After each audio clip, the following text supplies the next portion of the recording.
লোক 3 জন, সাংবাদিক 200 জন, তাহলে এটা কভারেজ ভালো হবে।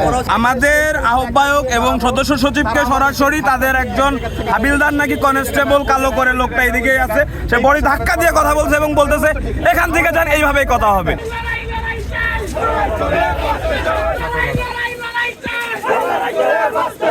এই দাবি জানাতে আমরা দাঁড়িয়েছি এখানে, আমাদেরকে পুলিশ দাঁড়াতে দিবে না, এই ধরনের দাবি দাওয়া পেশ করতে দিবে না এবং ধাক্কা ধাক্কি পর্যন্ত করতেছে। রাষ্ট্রের কাজ হতে পারে। আমাদের আহ্বায়ক এবং সদস্য সচিবকে সরাসরি তাদের একজন হাবিলদার নাকি কনস্টেবল কালো করে লোকটা এদিকেই আছে, সে বড়ি ধাক্কা দিয়ে কথা বলছে এবং বলতেছে এখান থেকে যান, এইভাবেই কথা হবে। আরে ভাই, ও অশিক্ষিত থেকে কি আমরাও শিক্ষিত নাকি? আমাদের হাতে কোনো প্লেকার্ড ছিল না প্রথমে, আমরা আসার পরে 3-4টা জায়গায় অবস্থান দেখছি, প্লেকার্ড নিয়ে তারা তাদের দাবি দাওয়া নিয়ে দাঁড়াচ্ছে। দাবি দাওয়াটা নিয়ে যেহেতু তারা দাঁড়াচ্ছে, তার মানে আমাদেরও এখানে অধিকারটা আছে। তো সেই সুবাদে আমরা রাজধানী স্কুলের সামনে আমরা নিজেরা লিখে কোনো কম্পিউটার প্রিন্টিং, তাদেরটা প্রিন্টিং করা। অধিবেশন চলছে এবং এখানে সভা সমাবেশ নিষিদ্ধ আছে।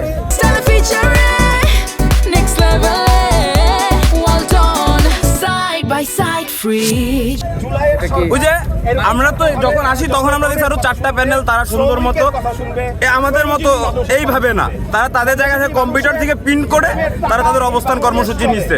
এবং সেইখান থেকে আমরা সেটা দেখার জন্য, আমরা যেহেতু শ্রমিকের দায়টা নিয়ে আসছি, সেজন্য আমরা নিজেরা বসে এখানে লিখছি বিষয়গুলো, লিখার পরে এখানে আসছে। এখন তারা এখানে আমাদের সাথে এই ব্যবহারগুলো করছে। তারা মনে করতেছে যে এখানে আসছে, আসার পরে এদের কোনো অধিকার নাই।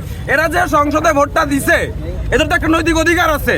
সেই অধিকারের দাবি নিয়ে তারা যখন রাস্তায় আসছে বলতেছে এখানে দাঁড়ানো যাবে না, কারণ এখান থেকে দাঁড়াইলে যদি সংসদ সদস্য দেখে তারা মনে করবে তাদের কাছে স্বেচ্ছাচারিতা।